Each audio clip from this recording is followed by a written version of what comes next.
Being a teacher is no easy task, but anyone can get the job done with the right attitude. Or at least, that's what optimistic second grade teacher Janine Teagues believes. Played by Quinta Brunson, she comes to class filled with ideas to help inspire her students to do better. It's not always easy, especially when she's up against mismanagement, underfunding, and sometimes the comical apathy of her colleagues. But no matter the odds, Miss Teagues never quits. She shows up every day to teach the kids at Abbott Elementary. I'm Ronald Young Jr., and I'm on the couch.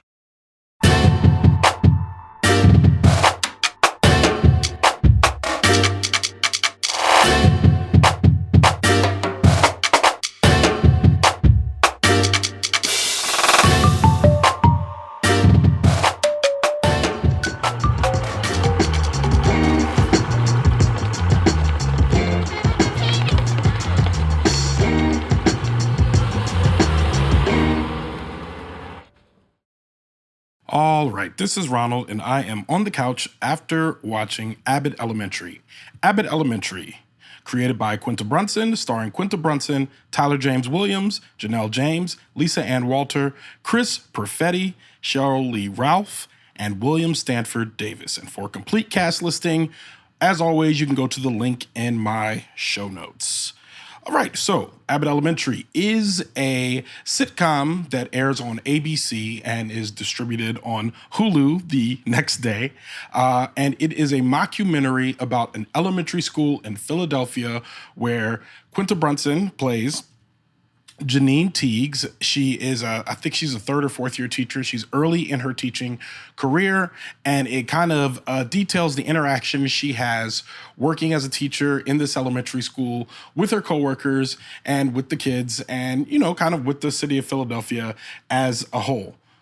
This mockumentary format, first of all, is, increasingly popular amongst television shows today. If it's not mockumentary or single camera, I mean, there's just like a style that is with half-hour comedies today that seems to be more duplicated more often than not these days. And this one is of the vein of The Office, Parks and Rec, Arrested Development, like those. It comes from the same humor family, I would say, as those shows. But this is very good. It's very Black, which I appreciate. Majority Black cast dealing with a majority Black school. All of their interactions with each other are based in kind of the intergenerationality of it all. You have first year teachers, you have new teachers, you have a substitute teacher who becomes a full-time teacher. You have, young people and older people all kind of interacting together, but all doing similar or the same jobs.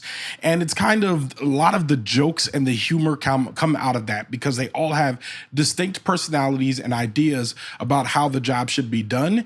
And a lot of very funny jokes come out of that. Some of it is just like, some of it is based in kind of reality. If you think about any job you've ever had where you've worked with people that are much older than you that have been at the job a much longer, some of the jokes are all around Janine's eagerness to kind of reinvent the wheel versus some of the more seasoned teachers. There's Barbara, played by Sheryl Lee Ralph, who is, a mentor and kind of like a strong, proud Christian Black woman. That is the role that she plays. And kind of like the back and forth between her and Janine, or even Miss Sheminti, I think her name is Melissa, that's her first name, but Miss Sheminti, who's also an older seasoned teacher, how they really do have a lay of the land, and they're kind of watching the young folks mess up early in their careers because they think they know better. So some of the jokes come from that. Some of the lessons come from that.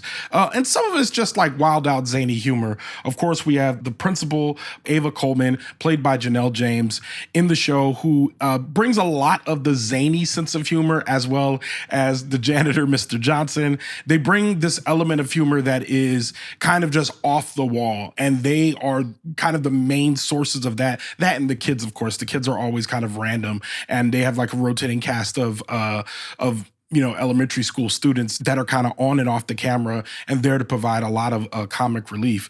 There's jokes coming in every direction from here.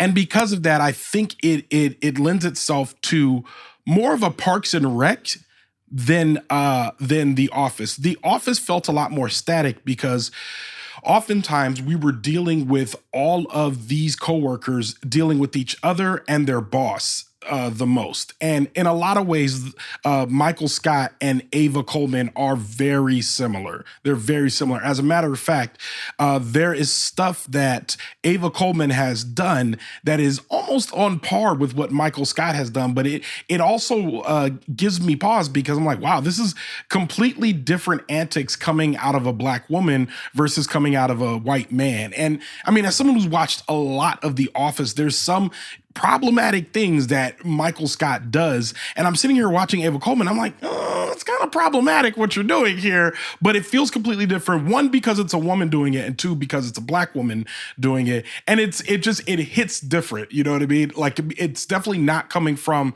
like an oppressive place or a place of, there's still that same lack of awareness and kind of overinflated ego in the same place, like, or more of a lack of your sense of your own place within a conversation, and certainly a lack of the sense of power that you lend to a conversation. And there's some awkwardness that comes from the relationship between a boss and her subordinates that still exists, that also existed in The Office. But I think it's just different sometimes. And again, because it's not the only thing, it's not the only conflict that drives the show. With The Office, you really didn't have other factors that came in to drive the conflict.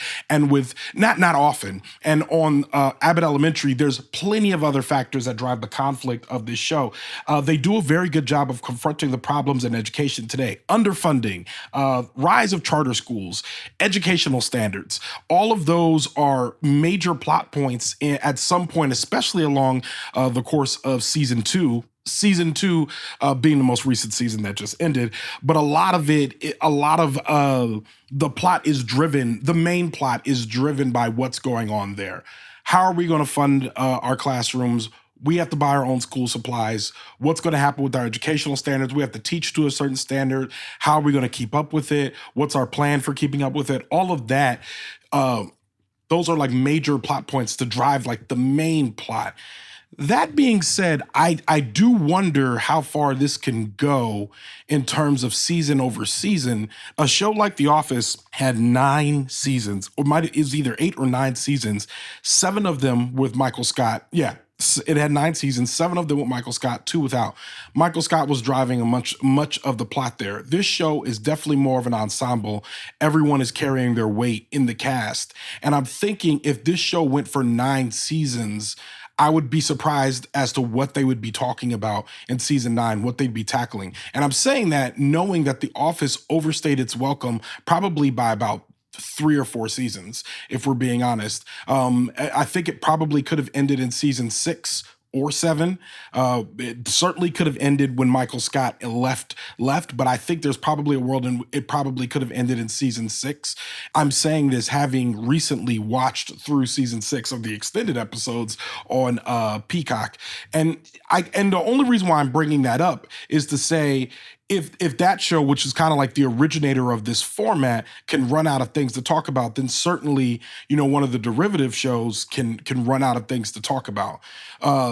And I'm not saying that to say like, oh, this is a bad show. I don't think it's a bad show. I think it's a great show. And I think, we talk about it like, and most people listening to this have probably watched it and probably have enjoyed it. If you haven't, you will enjoy this show. It's easily bingeable. There's lots to do. There's lots that you're going to laugh at. All of that, all of those boxes are checked. But in terms of longevity, and especially with the idea of like, kind of like attention today, it just makes me wonder like, how far can it go in terms of before we're just like, oh, okay, well, Janine's has a plucky attitude and, oh, will she be with Gregory or not? Like, what's going on here? And I'm wondering how long they can do that. So far, 2 seasons, I'm like, okay. And I think the other part of it is because one of the main plot points is whether Janine and Gregory, which is like tale as old as time when it comes to sitcoms, but Janine and Gregory, whether they're ever going to actually get together. Now, Janine and Gregory are kind of like the Jim and Pam of this show. And I'm watching this, and right now, at the end of season 2, they are in the same place that Jim and Pam were at the end of season 2. which was that they had kissed at some point in the season. In The Office, it was at the end of season 2. In Abbott Elementary, it's in the middle of season 2. And by the end of it, there was some sort of conversation between them that, for whatever reason, means that they're not going to be together. So it kind of feels like I'm not sure, and naturally maybe that's where this a relationship like this ends up on a show in this format. But I will say, just watching it feels a lot one to one, and that's not to say I'm not saying that anyone's copying anybody. I don't think that's the case here. But it's I think I'm tired of will they, won't they in a lot of cases. Sometimes I think it's okay for, instead of there to be romantic tension between two leads in a show, there can just be friendship. They could just push it in a different direction. And I think, I don't have all the answers. I don't know if it's always that simple. But I know you have network responsibilities, and you have to answer the shareholders. You have to keep the show on the air. You have to keep people interested.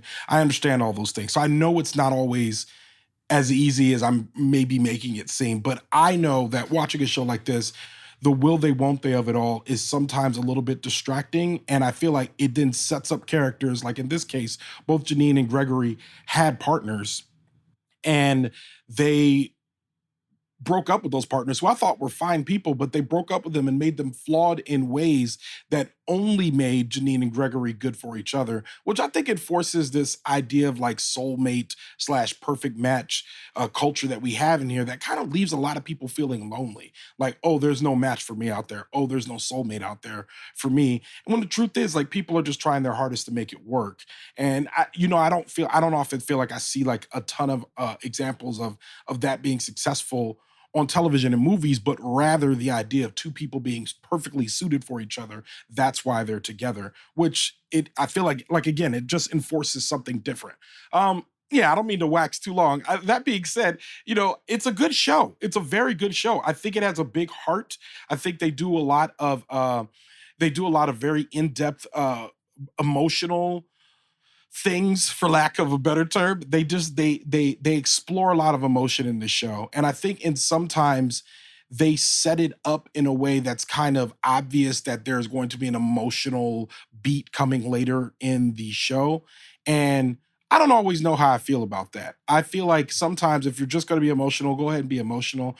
I think that there's been plenty of comedies that have shown that we can, have emotional depth in a way that you would expect to find in a drama.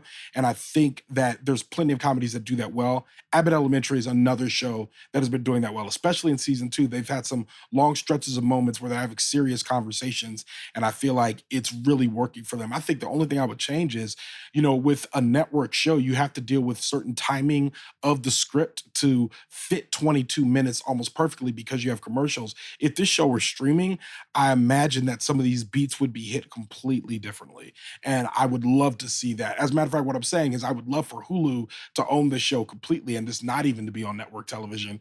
But I think that network television gives it a wider audience that it can present to. That being said, I don't think this show is perfect, but I do think it is wonderful and great. And I know some people are not going to be happy with the score that I give it. I give it a 3.99 of 5 stars. I don't think it's quite a 4-star show, but it's close. It's like, and it's not over yet. I could come back after season 3 or 4 and say, wow, they really just took it above and beyond. But this is one of the best shows on television right now. I would definitely say it's anyone. Certainly one of the best comedies. And I certainly appreciate that exists, and that like it has a bringing a whole new audience into like the mockumentary format, and to like this type of into this type of comedy. Modern Family, there was another mockumentary show that was on ABC, the same network here. So yeah, I really enjoy it. I give it 3.99 of 5 stars.